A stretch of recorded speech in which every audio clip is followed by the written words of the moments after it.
পরিবারকে রাজকীয় পরিবার বানাতে না পারে। পরিবারতন্ত্রের ছোবলে আমরা শুধু বাংলাদেশ না, ভারতও আজকে ক্ষত বিক্ষত পাকিস্তান।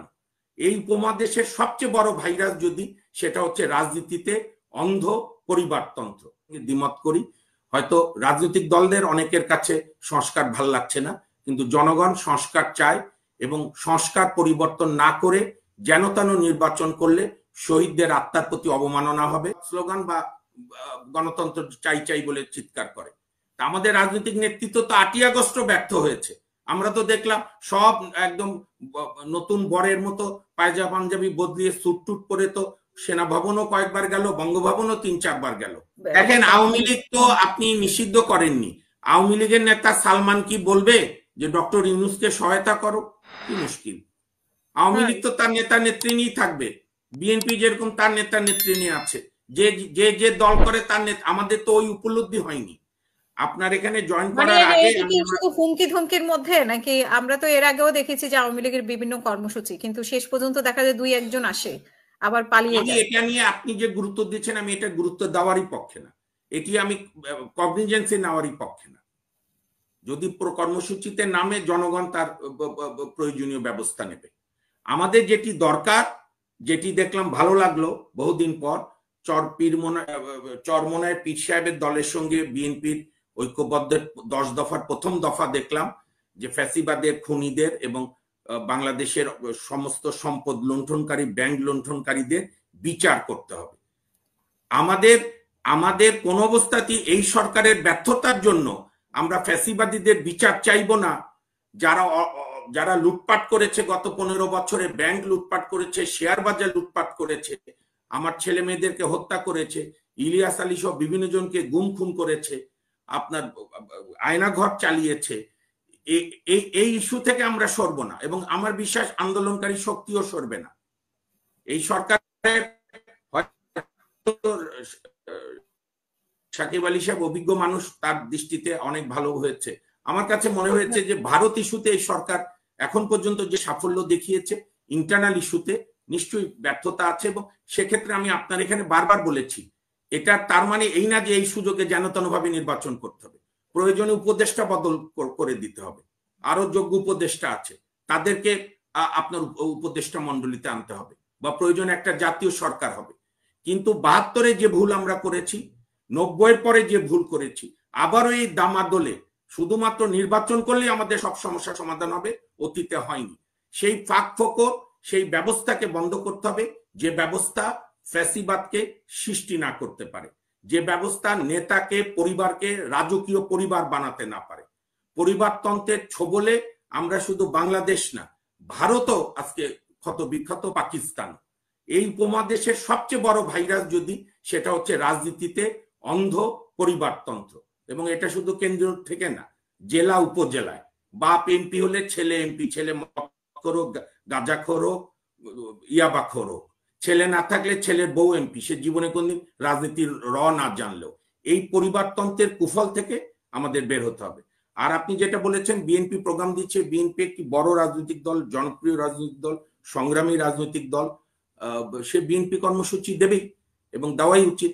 বিএনপি তো ক্লিয়ার করে বলেছে, আমার ভালো লেগেছে, যে এই ফ্যাসিবাদের দোষরদের দ্রুত বিচার করতে হবে, ফ্যাসিবাদের অর্থনৈতিক লুটপাটকারীদের নির্বাচনেরও চাপ দেবে।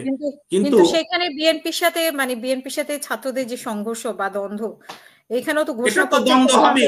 আহারে, আপনি গণতন্ত্রে সব একমত হবে নাকি? কি মুশকিল, তাহলে তো বাকশাল হয়ে গেল। দ্বিমত তো থাকবেই। কেন দ্বিমত থাকবে না? আমি এটাকে তো সুস্থ দ্বিমত থাকলে, ইরান ভাই আলাদা পার্টি করেছে কেন? লেবার পার্টি, ইরান ভাইয়ের আলাদা মতাদর্শ আছে না? নাহলে তো ইরান ভাই বিএনপি বা অন্য যে কোনো দলের সঙ্গে মার্চ করে যেতে পারে। আমাদের এখানে ঘোষণাপত্র নিয়ে যা হচ্ছে, ঘোষণাপত্র নিয়ে সেটাও তো বিএনপি উল্লেখ করেছে যে তাদের ত্যাগ তিতিক্ষা এগুলো উল্লেখ থাকতে হবে। এবং যেটা বলা হয়েছে যে ছাত্ররা যেটা বলেছে যে সংবিধান বাতিলের, 72 সংবিধান বাতিলের বিষয়ে যেটা সেটাও যুক্তি, সেখানেও একমত হতে পারছে না বিএনপির সাথে। তো ঠিক আছে, আমরা তো আবার এটাও তো দেখেছি, বোধহয় 15 না 16 জানুয়ারি ডক্টর মোহাম্মদ ইউনূস সাহেব যখন ডাকলেন, তখন তো অনেক নাটকীয়তা হয়েছিল, বিএনপির কেউ যাবে না। পরে বিএনপির অন্যতম প্রভাবশালী স্ট্যান্ডিং কমিটির সদস্য, সংগ্রামী নেতা, যাকে আওয়ামী লীগ সরকার অপহরণ করে ভারতে নিয়ে ফেলে দিয়েছিল সেই জনপ্রিয় নেতা সালাউদ্দিন সাহেব তো গিয়েছে। আমরা এগুলোকে পজিটিভলি দেখতে চাই, আমরা কেন নেগেটিভ বিষয়ের ধারণা করব? এবং কোন অবস্থাতেই সংস্কারকে ফেলে দেওয়া যাবে না। সংস্কার এখনো জনপ্রিয়, আমি সাকিব আলী সাহেবের সঙ্গে দ্বিমত করি। হয়তো রাজনৈতিক দলদের অনেকের কাছে সংস্কার ভাল লাগছে না, কিন্তু জনগণ সংস্কার চায়, এবং সংস্কার পরিবর্তন না করে যেন তেন নির্বাচন করলে শহীদদের আত্মার প্রতি অবমাননা হবে। না না, সরকারের সংস্কার তো শুরু করেছে, সংস্কার প্রস্তাব দিয়েছে 4টা কমিশন, বাকিগুলো দিতে হবে। আমরা এই চাপ প্রয়োগ করতে হবে, আমরা গা বাঁচায় চললে তো হবে না, আমাদের বলতে হবে সরকার দিয়ে আপনার সংস্কার হবে, এটাই তো অনেকে মানতে রাজি না। এই সরকার দিয়ে তো কোনোটাই হবে না, তাহলে নতুন বিপ্লবী সরকার করতে হবে। এই সরকার যদি সংস্কার না করতে পারে, এই সরকার নির্বাচনও করতে পারবে না। অনেক ধন্যবাদ। পরিষ্কার বক্তব্য।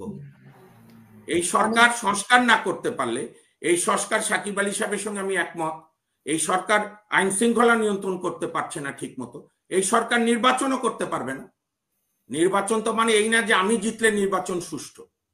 নির্বাচনের একটি ব্যাপক প্রস্তুতি আছে, নির্বাচন একটি বৃহৎ কর্মযজ্ঞ, সেইখানে প্রধান এবং প্রধানতম ভূমিকা পালন করে জেলা প্রশাসন, জেলা পুলিশ প্রশাসন, থানা প্রশাসন, থানা পুলিশ প্রশাসন এবং আমলারা, তারপরে নির্বাচন কমিশন।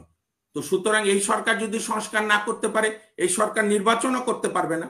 তাহলে আবার আরেকটা জাতীয় সরকার করতে হবে সব দল মত শ্রেণী পেশাকে নিয়ে। এবং এখানেও আমাদের রাজনৈতিক নেতৃত্বের ব্যর্থতা। ইউনূস সাহেব তার গায়ের উপর এসে চাপ দিয়ে বলেনি আমাকে চিফ অ্যাডভাইজার বানাও। 5 তারিখে শেখ হাসিনার পলায়ন হলো, আচ্ছা বুঝলাম আমাদের নেতারা, রাজনৈতিক দলগুলো প্রস্তুত ছিল না, 5 তারিখে না হয় ইয়া হয়ে গেছে, একটু মানে হতভম্ব হয়েছে। সরকার গঠন হয়েছে তো 8ই আগস্ট, 3 রাত 4 দিনের মাথায়। হোসেন শহীদ সোহরাওয়ার্দী বলতেন যে নেতা আর কর্মীর মধ্যে পার্থক্য কি? নেতা সেই যে 10 বছর পরে কি হবে সেটা বলতে পারে, আর কর্মী হচ্ছে আমার মামুনের মতো খালি জিন্দাবাদ স্লোগান বা গণতন্ত্র চাই চাই বলে চিৎকার করে। আমাদের রাজনৈতিক নেতৃত্ব তো 8ই আগস্ট ব্যর্থ হয়েছে। আমরা তো দেখলাম সব একদম নতুন বরের মতো পায়জা পাঞ্জাবি বদলিয়ে স্যুট টুট পরে তো সেনা ভবনও কয়েকবার গেল, বঙ্গভবনও 3-4 বার গেল। তো গিয়ে তারা মিটিং করে কি সরকার গঠন করালো? সরকার গঠনের ওত অনুষ্ঠানে তো সব রাজনৈতিক দল গিয়েছিল, তাদের সেখানে কি ভূমিকা ছিল? তারা এটা বুঝতে পারেনি। এই অযোগ্য নেতৃত্বের কারণেই তো 54 বছর পরও বাংলাদেশ আজকে কোনো সাংবিধানিক প্রতিষ্ঠান দাঁড়াতে পারেনি। আমি শেষ করে দেই 10 সেকেন্ডে। প্রয়োজনীয় উপদেষ্টা বদল করতে হবে, কিন্তু দ্বিতীয় যুদ্ধে নেমে বিশ্রাম নেওয়া যাবে না, আর বলা যাবে না যে এই সরকার সংস্কার কর্মসূচি দ্রুত করছে না দেখে সংস্কার করা লাগবে না। সংস্কার এই সরকার বা এই ধরনের সরকারের অধীনেই করতে হবে। কিছু উপদেষ্টার ব্যর্থতা আছেই, সেখানে উপদেষ্টা বদল হতে হবে, কিন্তু সংস্কার কর্মসূচি বন্ধ করা যাবে না। এবং আমার বিশ্বাস আমাদের ছাত্ররা এখনো ভিজিল্যান্ট আছে, যেটা 90-এর গণঅভ্যুত্থানে পরে ছিল না, 72-এ মুক্তিযোদ্ধারাও ছিল না, কিন্তু এবার যারা জুলাই 36-এর আন্দোলনে আত্মত্যাগকারী সংগঠন, ব্যক্তি, সকল দল, এবং আমার খুব ভালো লেগেছে, আমি আশাবাদী বিএনপি এবং চরমোনাই যে 10 দফা, সেখানে তারা নির্বাচনের চেয়ে আগে গুরুত্ব দিয়েছে ফ্যাসিস্টদের বিচার, অর্থনৈতিক লুটপাটকারীদের বিচার। আমরা এই পজিটিভটাকে পজিটিভ ভাবে দেখতে চাই। ধন্যবাদ। অনেক ধন্যবাদ।